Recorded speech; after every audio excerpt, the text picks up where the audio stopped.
Assalamu alaikum dear students, I hope you all are fine. We are going to start our unit number 6, Hendon and the prince. Miles Hendon جو ہے جس طرح اس نے اس کو prince کو بچایا تھا لنچ پہ فیسٹ پہ، وہ ہم نے دیکھا. اب اس کے آگے کیا پیش آتا ہے پرنس کو. اب جب وہ لوگ جا رہے ہوتے ہیں تو پرنس جو ہے جسے پتہ ہی نہیں ہوتا کہ اس کا باپ جو ہے دا کنگ وہ مر چکا ہے. جب اسے پوری کنٹری میں ہی آہستہ آہستہ جو آواز ہے وہ پھیل رہی ہوتی ہے، جب اس تک پہنچتی ہے تو وہ بہت ہی دکھی ہو جاتا ہے کہ کنگ جو ہے وہ مر چکے ہیں، وہ اس کے ابو تھے. تو اس کے لیے وہ دکھ جو ہے بہت ہی زیادہ تھا. King Henry the eighth was hard and cruel towards many people. وہ بہت لوگوں کے ساتھ ہارڈ تھے، کرول تھے، لیکن وہ اپنے بیٹے کے ساتھ بہت زیادہ ہی اچھے تھے. اس کی آنکھیں جو ہیں آنسوں سے بھر گئی اور اسے بہت ہی اکیلا محسوس ہوا.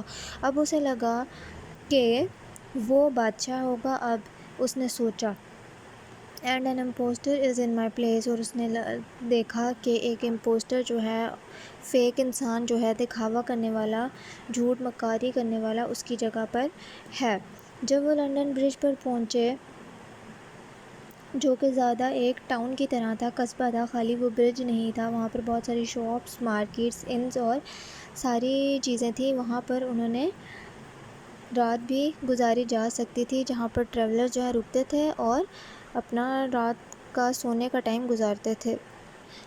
ابھی جب وہ وہاں پر چرچ بھی تھا، ابھی وہ وہاں پر پہنچے ہی تھے کہ وہاں کیا ہوتا ہے کہ ایک عجیب سی وائس آتی ہے جو کہ کہتی ہے اچھا تو تم بھاگ کر یہاں پر پہنچے ہوئے ہو. تو جب پرنس مڑ کے دیکھتا ہے تو وہ کون ہوتا ہے؟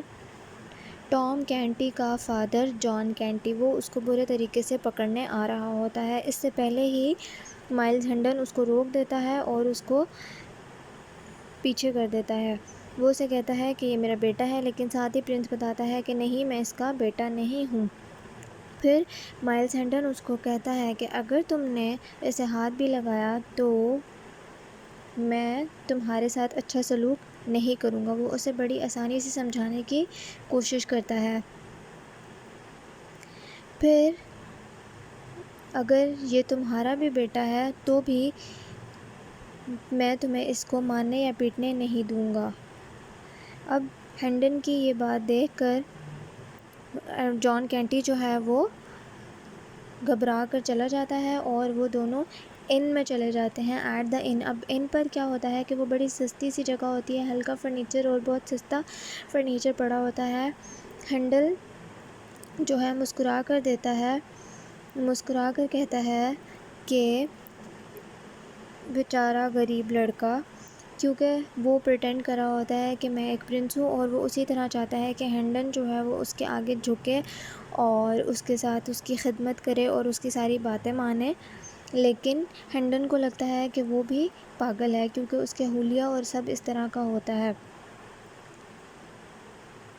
وہ سوچتا ہے سارا کچھ کہ اگر میرے والد صاحب ابھی تک زندہ ہوتے تو وہ اس کے ساتھ بڑی کائنڈنس کے ساتھ پیش آتے.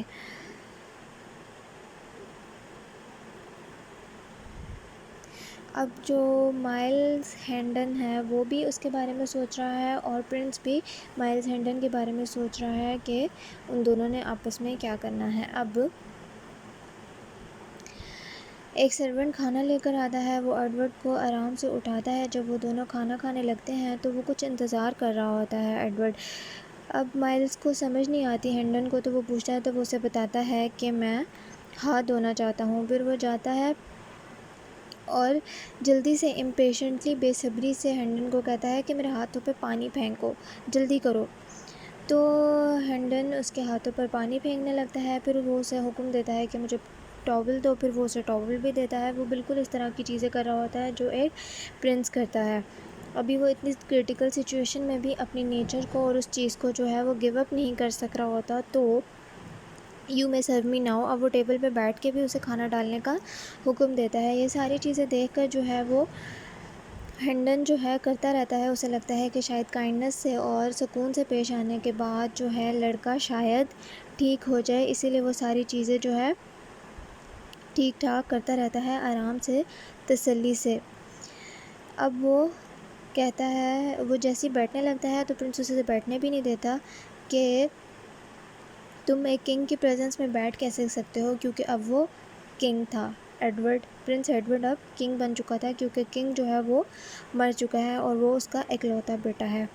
تم ایک بہادر آدمی ہو، چاہے تمہیں یہ نہیں پتا کہ بیہیو کس طرح سے کرنا ہے کنگ کی پریزنس میں، لیکن تم کافی بہادر ہو. لیکن تم ہو کہاں سے آخر؟ اب وہ پرنس جو ہے اس کے بارے میں اس سے پوچھنا چاہتا ہے. جو کنگ ہے وہ ہینڈن کے بارے میں انفارمیشن لینا چاہتا ہے. آپ کو پچھلے چیپٹر کے سینٹنسز اور کوشچن آنسرز پرووائڈ کر دیے گئے ہیں. اگر کوشچن آنسرز نہیں بھی پرووائڈ کیے گئے تو نیکسٹ پہ پرووائڈ کر دیے جائیں گے. اس والے چیپٹر کے لیے بالکل ٹینشن نہیں لینی آپ لوگوں نے.